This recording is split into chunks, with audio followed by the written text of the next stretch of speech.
Você escreveu perguntando se um cristão deve ser sem igreja ou desigrejado. A ideia de um cristão sem igreja ou desigrejado é totalmente absurda e não tem fundamento nas Escrituras. Atos 2:47 diz que todos os dias acrescentava o Senhor à igreja aqueles que se haviam de salvar. Se o próprio Senhor acrescenta à igreja todos os dias os que haviam de se salvar, ou como diz outra tradução, os que iam sendo salvos, como é que poderia existir um salvo sem igreja, ou um salvo desigrejado? Não. A igreja é o corpo de Cristo, ao qual cada salvo é adicionado como membro. E desse corpo ele jamais será subtraído e nem conseguirá desligar-se a si mesmo, pois esse corpo é controlado pela cabeça, que é Cristo. Resumindo, é impossível a qualquer ser humano se tornar membro da igreja, que é o corpo de Cristo, por decisão sua. E é impossível também que ele se desligue, ou seja, desligado desse corpo de Cristo, que é a igreja.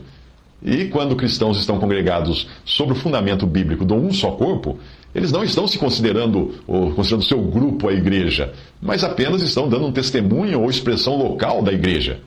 Um exemplo prático interessante foi o diálogo de um irmão congregado ao nome do Senhor, quando ele se encontrou com outro irmão em Cristo, numa parada de ônibus, num ponto de ônibus, mas era um outro irmão que ele conhecia já, porém que fazia parte de uma denominação. Era um domingo e os dois se encontraram, cada um vindo do seu respectivo local de adoração, e se encontraram no ponto de ônibus, e o primeiro disse o seguinte, esse irmão em comunhão, à mesa do Senhor, congregado ao nome do Senhor, disse o seguinte: eu vi você hoje lá na reunião, quando nós estávamos celebrando a ceia do Senhor. Aí o outro irmão: impossível, eu nunca fui lá e nunca vou e nunca irei. O primeiro: mas eu vi você lá, você estava lá sim. Você estava no pão, eu vi você no pão. 1 Coríntios 10:16 diz o seguinte: porventura o cálice de bênção que abençoamos não é a comunhão do sangue de Cristo? O pão que partimos não é porventura a comunhão do corpo de Cristo? Pois nós, embora muitos, somos um só pão, um só corpo, porque todos participamos de um mesmo pão. A grande confusão é que a maioria dos cristãos considera igreja como se fosse uma organização religiosa ou um conjunto de organizações religiosas no mundo todo. Aí é que alguns saem dizendo que alguns cristãos estão desigrejados, ou sem igreja, porque eles não participam de uma denominação. Eu recebi uma mensagem de uma irmã que criou o movimento dos sem igreja, ou seja lá o que isso significa. Obviamente as razões para o movimento dessa irmã é a decepção com o sistema tradicional de denominações, mas o problema é que para embasar o seu movimento ela começa a ensinar doutrina, e ela própria acaba contrariando o que diz em 1 Timóteo 2,12, que é a proibição da mulher ensinar. E ela também acaba contrariando que a ceia do Senhor, a que Paulo se refere, ela diz que não é com pão e vinho tangíveis, mas são apenas elementos espirituais. Então ela começa tentando criar uma coisa, ela estraga a outra. Ou seja, diante da questão de onde iriam participar da ceia os que seguissem o movimento dessa irmã, o movimento do sem igreja, que ela chama, ela resolveu o problema eliminando a própria ceia, porque haveria um problema. Ok, se nós não temos, os cristãos não devem ter igreja, não devem estar reunidos, devem ser sem igrejas, desigrejados, como celebrar a ceia? Não, a ceia é uma coisa espiritual, é uma coisa etérea, a ceia não é uma coisa prática, não é uma coisa real. Ela resolveu o problema da ceia, porque ela também acaba achando que igreja ou é uma instituição denominacional, ou então não se pode ter nada no lugar. Pode esperar que essa decepção com a cristandade institucional só levará a mais erros, porque a discussão toda perde de vista o ponto principal. O que está errado não é a maneira apenas como os cristãos estão congregados, ou organizados em forma de denominações. Não. O que está errado é o fundamento de tudo isso. A grande maioria dos livros e movimentos conclamando as pessoas a saírem das suas denominações e buscarem alternativas no modo de congregar, ela simplesmente se propõe a buscar uma melhoria do sistema, não abandonar de vez os fundamentos do mesmo sistema. E também não falam nada de voltar aos fundamentos da palavra de Deus, em especial a pedra fundamental, que é Cristo. Um texto muito bom para ler é Hebreus 13.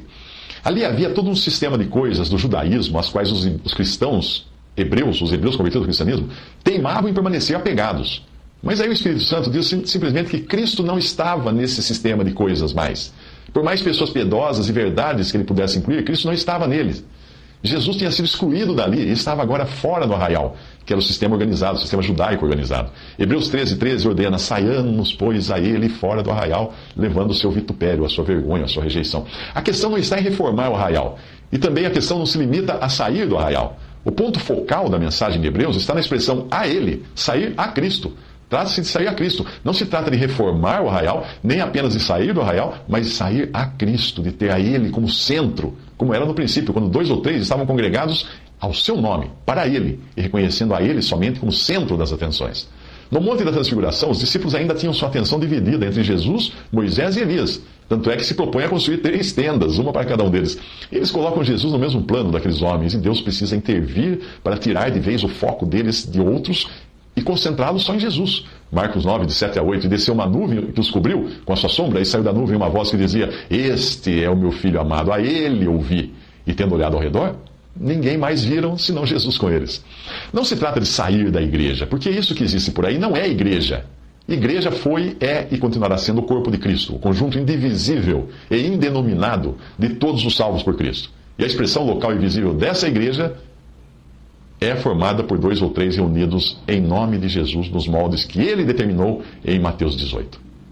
É um equívoco pensar numa igreja invisível, como alguns costumam falar assim: a igreja é invisível. Vocês estão me vendo aqui? Eu não sou invisível. Mesmo porque os salvos são perfeitamente visíveis nesse mundo. E quando estão reunidos, ali está a igreja visivelmente reunida.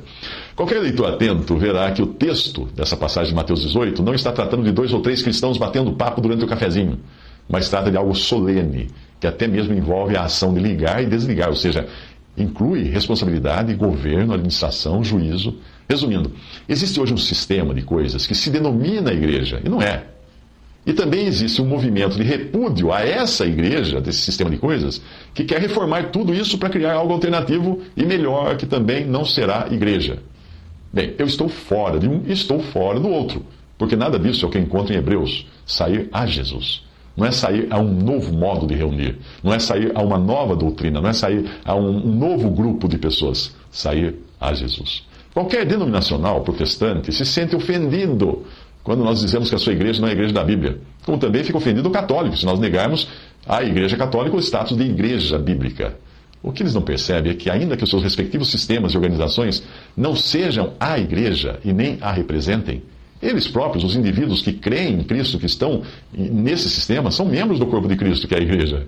Negar a essas organizações status de igreja não é negar aos que participam delas e estão salvos o status de membros do corpo de Cristo. Se todas as organizações humanas, chamadas igrejas, desaparecessem nesse exato momento, a igreja continuaria existindo de forma visível no conjunto dos membros do corpo de Cristo, e onde 2 ou 3 estivessem congregados em nome de Jesus ou para Jesus. Portanto, de um lado nós temos homens historicamente organizados, e de outro nós temos homens tentando se reorganizar. Mas a pergunta é: onde está Jesus para eu sair a Ele? O cristão sincero encontrará a resposta se fizer a pergunta ao próprio Senhor, como os discípulos fizeram, e depois passar a seguir o homem carregando um cântaro de água até o cenáculo mobilado que o Senhor indicou para eles. Eles não perguntaram a si próprios onde eles deviam celebrar a Páscoa e depois a ceia que o Senhor ia instituir. Eles perguntaram ao próprio Senhor. Se você tem dúvidas, pergunte ao Senhor: Senhor, onde estás? Onde somente a tua pessoa é reconhecida no centro como autoridade e como alguém em torno de quem eu devo estar congregado. Certamente o Espírito Santo irá conduzir você à verdade.